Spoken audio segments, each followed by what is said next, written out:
की जर आपल्याला ब्लॅक हेड्स व्हाईट हेड्स दिसत आहेत then this is starting of acne. आणि मोस्ट इम्पॉर्टंट इज सनस्क्रीन. आणि इंस्टाग्रामवरून बघून येऊन मला सांगतात की आम्हाला 5 स्टेप रेजिम द्या, आम्हाला 11 स्टेप रेजिम द्या. As you say beauty is costly. मगाशी बोलल्याप्रमाणे करेक्ट. नमस्कार, मी डॉक्टर पूजा सुरेश. मित्र म्हणे आरोग्यमध्ये तुम्हा सगळ्यांचं स्वागत. आज आपल्यासोबत आहेत प्रसिद्ध dermatologist and cosmetologist doctor Pallavi Sule. Doctor Pallavi Sule यांची प्रॅक्टिस गेल्या 12 वर्षांपासून आहे. त्या पवई येथे प्रॅक्टिस करतात आणि त्यांचं स्पेशलायझेशन हे डर्मॅटॉलॉजीमध्ये सुद्धा आणि सौंदर्यशास्त्रात सुद्धा आहे.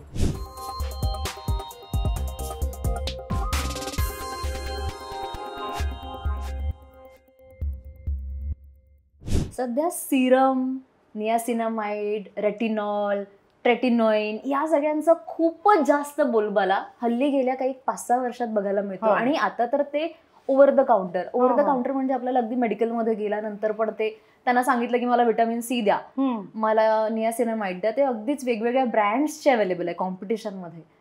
पण त्याचे काही साईड इफेक्ट्स आहेत का? ते स्वतःहून घ्यावेत की ते डर्मॅटॉलॉजिस्टला कन्सल्ट करूनच घ्यायला पाहिजेत? आता माझा हा एक माझा एक हा विचार आहे की जर हे प्रोडक्ट्स OTC आहे सो त्याचा जर इफेक्ट नाही आला तर त्याचा साईड इफेक्ट पण कमी येणार. बिकॉज ते तेवढे स्ट्रॉंगली फॉर्म्युलेटेड नसतात. म्हणजे ते येणार इफेक्ट नाही तर साईड इफेक्ट नाही. हां, मोस्टली इनिशियल डेजमध्ये दे आर इफेक्टिव्ह. त्यांचा इफेक्ट येतो, ग्लो येतो. पण कोणी कुठलं प्रॉडक्ट वापरायला पाहिजे हे एका एक्सपर्टने डिसाईड करायला हवं. सो डर्मॅटॉलॉजिस्टचं कन्सल्टेशन इज व्हेरी इम्पॉर्टंट. असे कुठलेही राईट. कारण भरपूर लोक जाऊन रेटिनॉल घेतात आणि लावतात. पण as we all know medically retinol हे प्रेग्नन्सीसाठी सेफ नाही. सो ओव्हर द काउंटर घेतलं, लावलं आणि नंतर काही प्रॉब्लेम झाला तर मग ॲटलिस्ट म्हणजे तो ब्लेम असा आहे की स्वतःवरच घ्यावा लागेल. डॉक्टर कसं सांगतो, डॉक्टरांना आम्ही विचारतो क्लिअरली की तुमचं काय इंटेन्शन आहे, तुम्हाला स्किन कशी हवी, तुम्हाला काय किती. So there is like a vision board. म्हणजे तुम्हाला एका वर्षात किती स्किन इम्प्रूव्ह करून हवी किंवा काही तुमचा इव्हेंट आहे का त्याच्यासाठी ब्रायडल वगैरे आजकाल बरेच कन्सल्टेशन सांगतात त्याचे पण. आता last few months was for brides. The December thing. हो. मला आता यावर अजून एक प्रश्न विचारायचा वाटतं की आता pregnancy is one of the condition we usually conceive in all. त्याच्याशिवाय पण आपल्याला वेगवेगळे आजार होतात. खूप असे आजार असतात. मला असं विचारायचं आहे का, स्किन इज द आपल्या शरीरातलं सगळ्यात मोठं ऑर्गन तसं बघितलं तर. आपल्याला कुठलाही आजार आहे, फॉर एक्झाम्पल डायबिटीज आहे किंवा आपल्याला ब्लड प्रेशर आहे किंवा आपल्याला कुठलाही इंटरनल आजार असेल, करेक्ट, त्याचे सिम्पटम्स हे आपल्या स्किनवर दिसतात का? आणि जर ते दिसत असेल तर ते पटकन कसे आपण ओळखू शकतो की आता आपल्याला डर्मॅटॉलॉजिस्टकडे जायला हवं? हो, तर असे भरपूर मेडिकल कंडिशन आहेत. सो सपोज कोणाला ब्लड प्रेशर आहे, ओके, म्हणजे माहिती आहे की ब्लड प्रेशर आहे आणि XYZ कुठलं मेडिसिन सुरू आहे, तर काही ब्लड प्रेशरच्या मेडिसिन्सनी तुम्हाला स्किनवर एक रॅश येऊ शकते. ओके. नॉन हिलिंग अल्सर्स म्हणजे अल्सर्स किंवा सिस्ट किंवा काही लागलंय आणि ते लवकर बरं होत नाही, म्हणजे डॉक्टरकडे जा आणि एकदा डायबिटीज नक्कीच चेक करून घ्या. कारण आपल्याला ते दिसतं. हो, कारण आता पाठीवर एक एंटिटी येते म्हणजे कार्बंकल म्हणून. सो कार्बंकल बघूनच कळतं की हायली डायबिटीज. अर्थ काय मॅडम? कार्बंकल म्हणजे बॅकवरती एक स्किन प्रॉब्लेम होतो, त्याच्यात पस डेव्हलप होतो आणि त्याच्यात असं चाळणीसारखे होल असतात. अच्छा, ते फक्त बॅकवरच होतं, मोस्टली ऑन द बॅक. तर हा एक डायग्नोस्टिक पॉइंट आहे की पेशंटला करेक्ट सायनिंग आहे, वॉर्निंग आहे, एक सॉर्ट ऑफ. अच्छा, असे अजून कुठले तुम्ही बघितलेल्या केसेस तुमच्या क्लिनिकमध्ये आल्या आणि तुम्हाला तेव्हा कळलं की नाही, या व्यक्तीला इंटरनली तो आला कदाचित कशासाठी तरी असेल तुमच्याकडे स्किनचा आजार म्हणून, पण तुम्ही त्याला डायग्नोज केलं की अरे याला तर कदाचित हा आजार असू शकतो? So most common fungal infection. अच्छा. हां, फंगल इन्फेक्शन्सचे पेशंट आजकाल बरेच होत नाही. सो या डॉक्टरकडून त्या डॉक्टरकडे आणि मल्टिपल मेडिसिन्स, ह्यांनी हे चेंज केले, त्यांनी ते चेंज केले, कारण त्या डॉक्टरला तेव्हा ते वाटलं की दिस वुड बी राईट. तर माझ्याकडे आल्यावर जर असा पेशंट असेल जो 6-7 आठवड्यापासून बिचारा सगळ्यांकडे फिरतोय, सो एक डेफिनेटली मी व्हायटमिन्स चेक करून घेते. म्हणजे न्यूट्रिशनल डेफिशियन्सी आहे का, ज्याच्यामुळे इम्युनिटी कमी झाली आणि स्किन हील होत नाही, स्किन बरी होत नाही, फंगल जात नाहीये, apart from all best treatment. So that is one. आणि दुसरं आहे त्याचं डायबिटीज चेक करून घेतो. डायबिटीजमुळे मॅडम असं होऊ शकतं की मानेवर काळपटपणा आलाय, आपल्या अंडर थाईज मध्ये आलाय. बऱ्याच मुलींची, स्त्रियांची कंप्लेंट असते की आमचे आर्मपिट बाबा they are darker side. So ह्याच्यात 2 एंटिटीज आहे. This is not directly related to diabetes. म्हणजे डायरेक्ट ह्याचं डायबिटीजशी रिलेशन नाही आहे. ह्याचं रिलेशन आहे इन्सुलिन रेझिस्टन्स. म्हणजे इन्सुलिन प्रोड्यूस होत आहे बॉडीमध्ये, त्याचं मॅन्युफॅक्चरिंग होत आहे, पण ते नीट युटिलाइज होऊ नाही शकत. हे ओबेसिटीमुळे पण होऊ शकतं. ज्यांचं वेट जास्ती आहे आणि अनकंट्रोल डाएट आणि अनकंट्रोल शुगर वगैरे इनटेक चाललंय, तर त्यांना मानेवर काळे पट्टे येणं, काखेत, ग्रॉइन एरिया, तसं होऊ शकतं. त्याच्यात आम्ही फर्स्ट ॲडवाइज करतो की पहिले तुम्ही स्टार्ट विथ गुड लाईफस्टाईल. म्हणजे एक्सरसाइज, डाएट आणि स्लीप. हे झालं तुमचं. त्याच्यानंतरही हे जर जात नसेल, देन पूर्ण हॉर्मोनल प्रोफाईल करून बघू शकतो. Insulin fasting post meal, blood sugar fasting post meal, आणि मग आपण डायबिटीजला जे मेडिसिन देतो ते आपण त्यांना देऊ शकतो.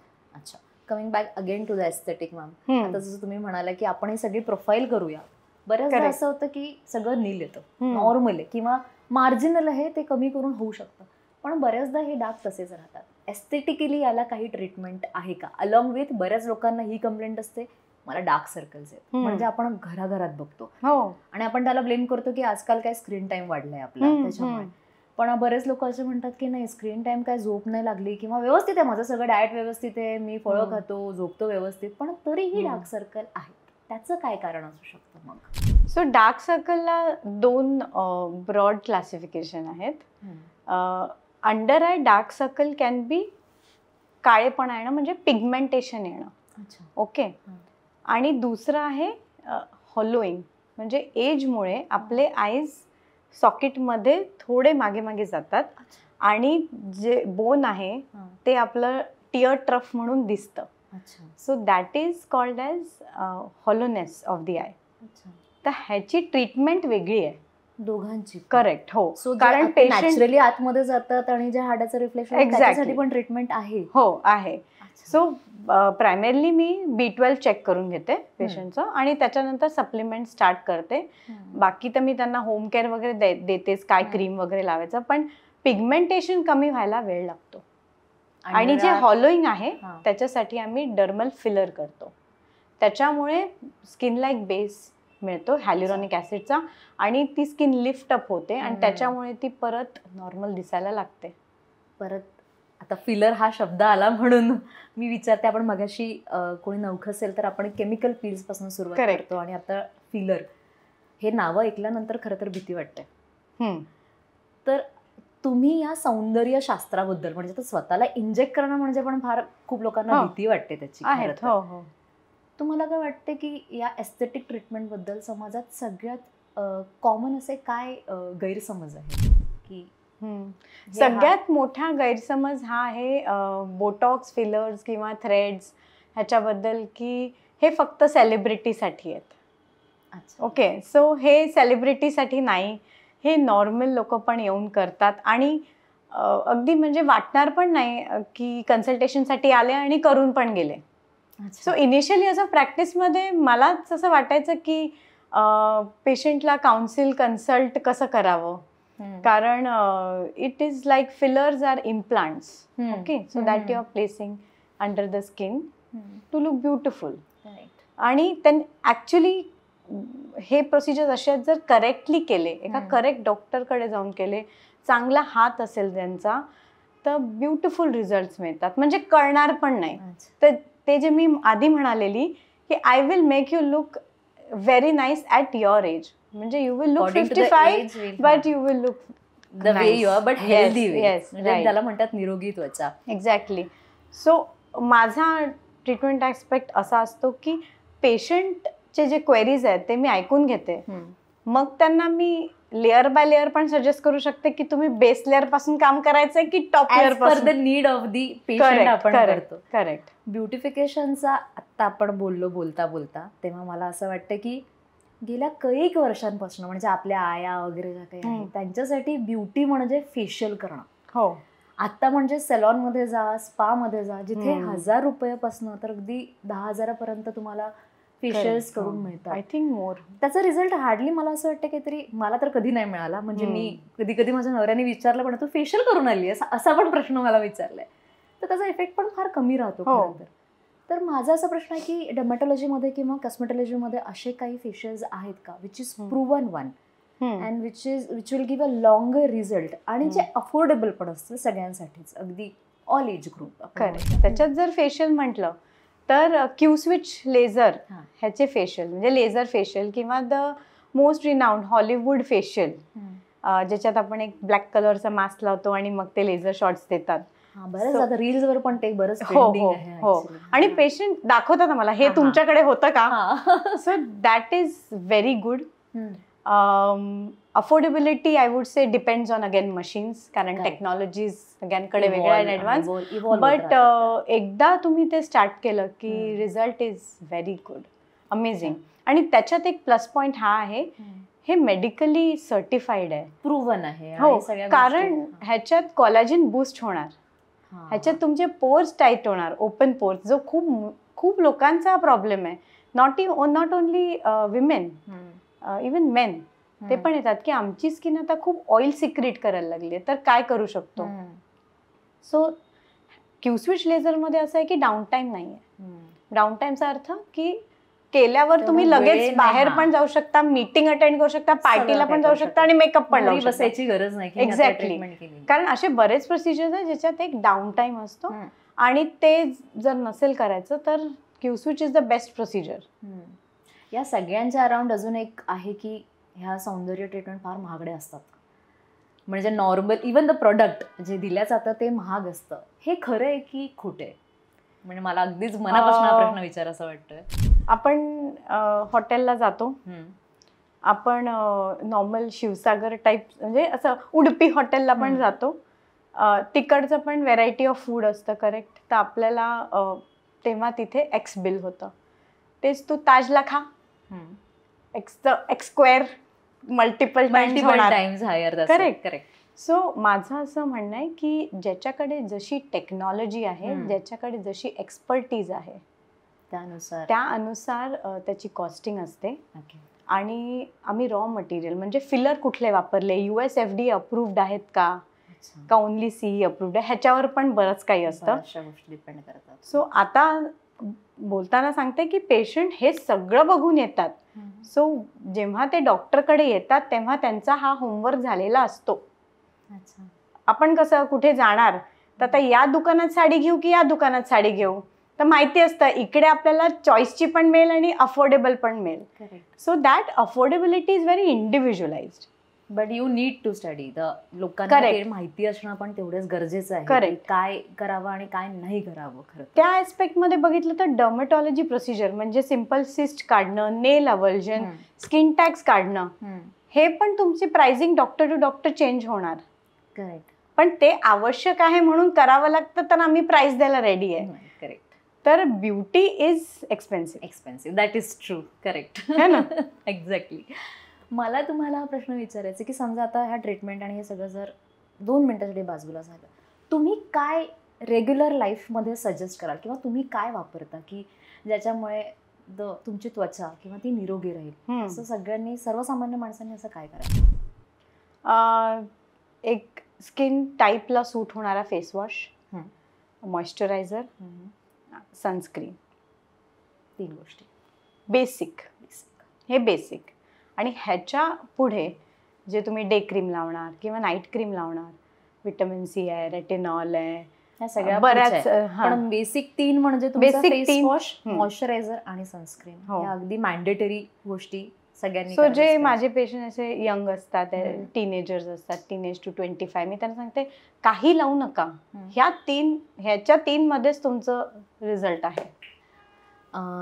आता तुम्ही जर मला सांगितलं की फेस वॉश आहे जो सूट होतो, तो सूट होतो म्हणजे नेमकं काय, कसं आपल्याला ओळखायचं की हा सूट फेस वॉश किंवा हे मॉइश्चरायझर किंवा सनस्क्रीन मला सूट होतं, हे कसं कळायचं? सो हा सगळ्यात इंटरेस्टिंग क्वेश्चन आहे, कारण पेशंटला माहितीच नसतं की त्यांची स्किन टाईप काय. बरोबर. सो एकदा तुम्हाला तुमची स्किन टाईप कळली की त्याच्याप्रमाणे तुमचे प्रॉडक्ट्स असतात. So your face wash, moisturiser, sunscreen. Again त्याच्यासाठी डर्मॅटॉलॉजिस्टला भेटणं गरजेचं. मी इझी वे सांगते, ज्या म्हणजे असं मला वाटतं की सगळ्यांना कळावं की त्यांचं स्किन टाईप काय आहे, आणि हे मी सगळ्यांना सांगते. म्हणजे कोणी असो, कोणी रिलेटिव्ह पण भेटले विचारतात अरे मी काय लावू. प्रत्येक कुठल्या इव्हेंटला घेतलं, प्लेट हातात घेतली की मागून मला एक ना प्रश्न विचारायचा आहे. तर हे भरपूर वेळा असं होतं.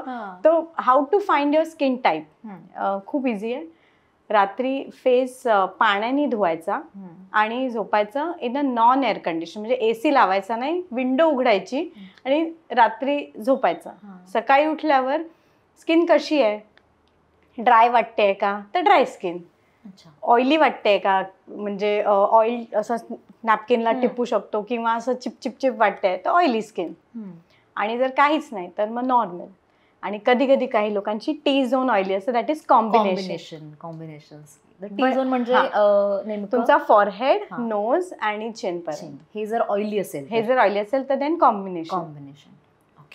आता ह्याच्यात पण बरेच असतात, sensitive skin, acne prone skin. तर त्याच्यासाठी तुम्ही तुमच्या डॉक्टरला भेटणं गरजेचं आहे. ह्याच्यात अजून एक मी पॉइंट सांगेन की स्किन टाईप आपली चेंज होते अकॉर्डिंग टू वेदर. थंडीत ड्राय होऊ शकते आणि गरमीत ऑइली होऊ शकते. यालाच एक कंटिन्यू प्रश्न विचारतो मॅडम.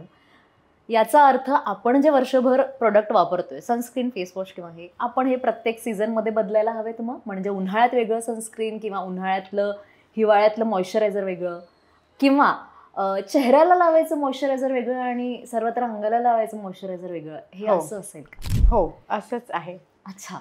सो ज्यांची नॉर्मल स्किन आहे आणि यंग, तर त्यांना जास्ती हे प्रोडक्ट्स बदलावे लागत नाही.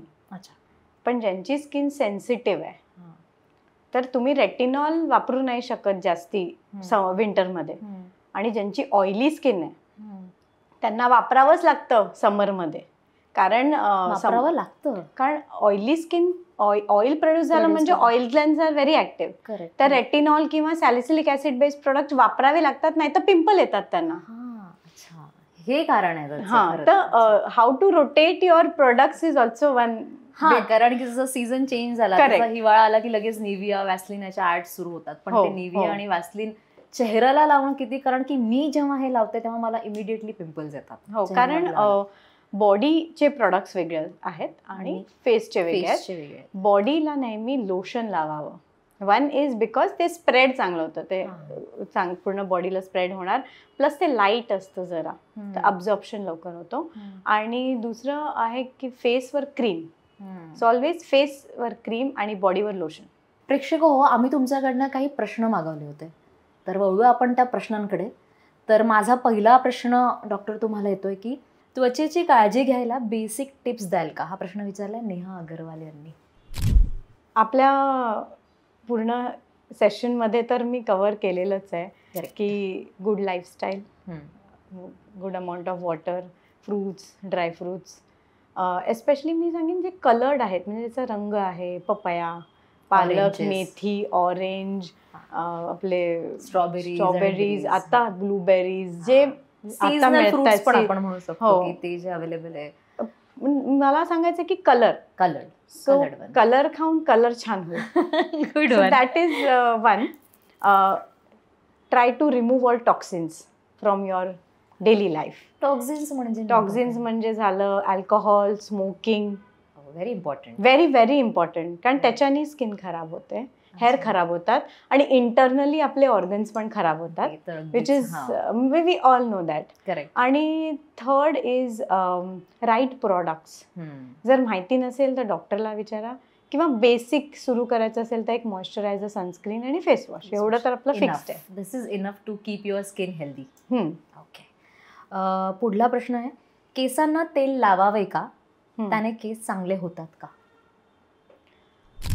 केसांना तेल ह्याच्यासाठी लावावं कारण ते कंडिशनर आहे. सो आणि स्पेशली कोकोनट ऑइल. कारण एक रिसर्च आहे ज्याच्यात बरेच ऑइल कम्पेअर केले गेले आहेत.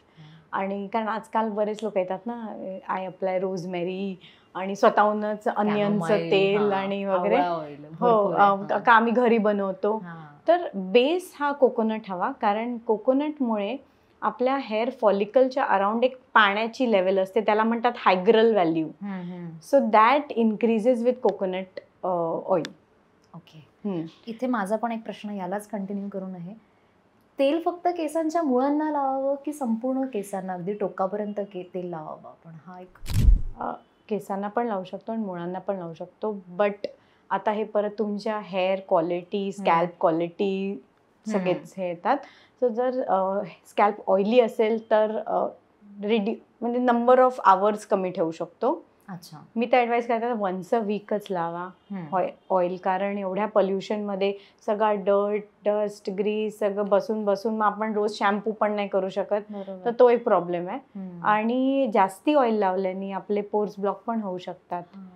सो तो पण एक प्रॉब्लेम आहे. तर स्कॅल्प जर ड्राय असेल तर ऑल्टरनेट डे करू शकता, पण शॅम्पू जो वापरणार तो सल्फेट आणि पॅराबिन फ्री पाहिजे. हा खूप महत्वाचा मुद्दा आहे.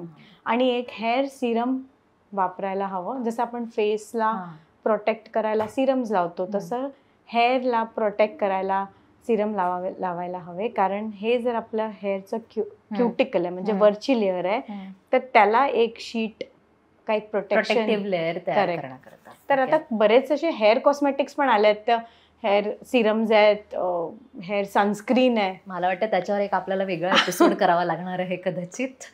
आपण पुढच्या प्रश्नाकडे होऊया. केसात कोंडा होतो तो कशाने कमी होतो?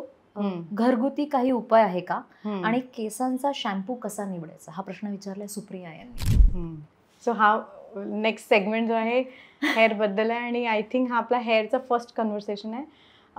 स्कॅल्प असेसमेंट नंतर आपण ठरवू शकतो की आपल्याला स्कॅल्पवर जो कोंडा आहे तो ड्राय स्कॅल्प आहे किंवा ते फंगल इन्फेक्शन आहे किंवा ते दुसरं काही अजून प्रॉब्लेम आहेत का. सो जनरली जसं ड्राय स्कॅल्प असेल तर खूप इचिंग वगैरे होणार नाही, घाम वगैरे येऊन ते असं स्मेल वगैरे येणार नाही. So that is dry scalp. त्याला तुम्ही ऑइल करा. अच्छा, आणि जर ते केल्याने निघेल? ऑइल केल्याने काय होईल, ते हायड्रेट होणार. अच्छा, आणि जो शॅम्पू तुम्ही निवडाल तो माइल्ड शॅम्पू हवा.